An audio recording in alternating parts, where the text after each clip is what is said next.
Hey guys, Redbeard here. I want to do a video on my chest rig setup, and later on in the future, if you guys want, I'll do one on my plate carrier. But I want to start off with the chest rig because I think this is probably more than likely what most of us are gonna have / grab in a bug out scenario, because if you have a backpack, backpacks don't really work as well with belt kit, let alone a plate carrier. So if I was having to leave my area and go, especially in these times, I would more than likely grab this chest rig and then my Mystery Ranch pack, which I'd have loaded with all my gear, and I'll go through that at some point as well. But let's start off talking about this. This is a Haley Strategic. I don't know the number designation, but it's the heavy model. So it's built around the 308 pattern, but it can also take AR-15 mags.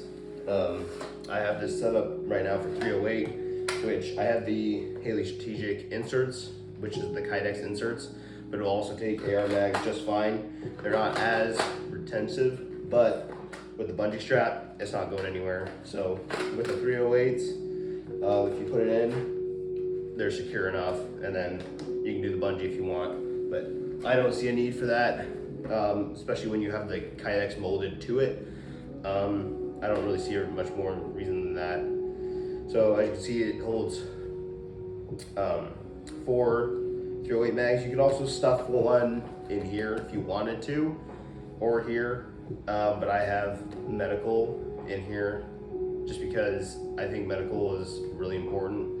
I want to get a water and radio pouch on here at some point, but I need to get more wings for it. So originally this came with just 2 straps that do an X across the back, and it worked, but it wasn't comfortable. It had a lot of pinch points.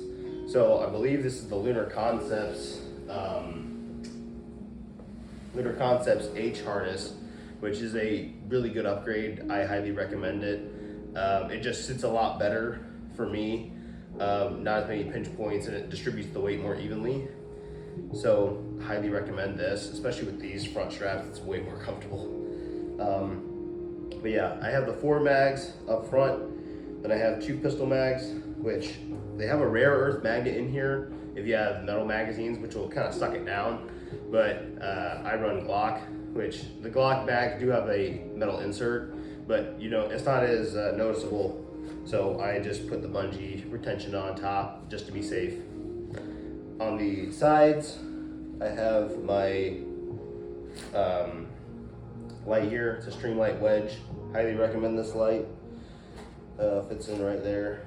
Then I have a Leatherman Wingman on the other side. These bungees, you can fit a lot of stuff, but this is just the way I have it set up for right now. And then on the back side, I have a Benchmade Sock P. I'm not a big Benchmade fan, but I wanted a very small knife to fit in the backside between where the Velcro patches are. And this one is very slim and it fits decently well. So, because I always have a pocket knife on me, so this is more just a stabby tool. And then underneath, I have a tourniquet holder. This does not come with it. The only really additions I made was the Kydex inserts, the tourniquet holder, and the H harness in the back. Other than that, this thing is pretty much stock. This is for what it is, I think it's around $150 to $200, and then you have to buy the upgrades. But it's relatively cheap for what it is.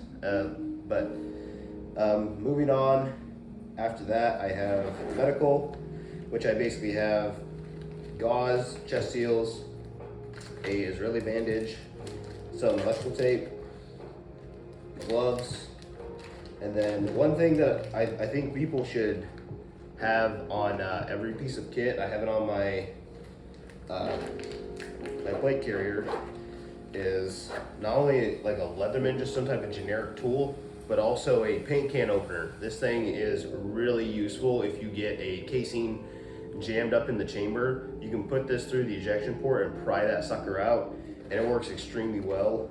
So that's just a little tip. I would have that on everyone's kit. Then on this other side, I just have some more bandages, an extra SWAT tourniquet, which they're not the best, but the SWAT tourniquets are very versatile because it's just a rubber band, basically a big rubber band. So you can do a lot with it as far as compression goes. Then you gotta have your morale patches, T-Rex Arms, Ronin Tactics, very great companies, I like them a lot. So that's the basic setup. I've run this a lot in training, and I do airsoft on the side. So I've also run it in some matches, and it works very well. It stays tight to your body. It sits a little lower than I would like, but it's probably just my body type.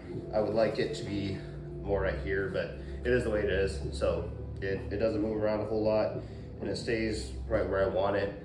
The way I normally have it run is I'll have the two side straps off. So emergency reload is this one first. If I have to do a tack reload, I start from the far side because that's harder to get to. Tack reload, put the half spent mag back and set it down. That way, as far as your magazines go, you always know you have a fresh one furthest left. Because normally I'll have a dump pouch if I'm running this chest rig. I'll put empty mags in my dump pouch, and then I know the farthest left mag is always full. So just a quick tip right there.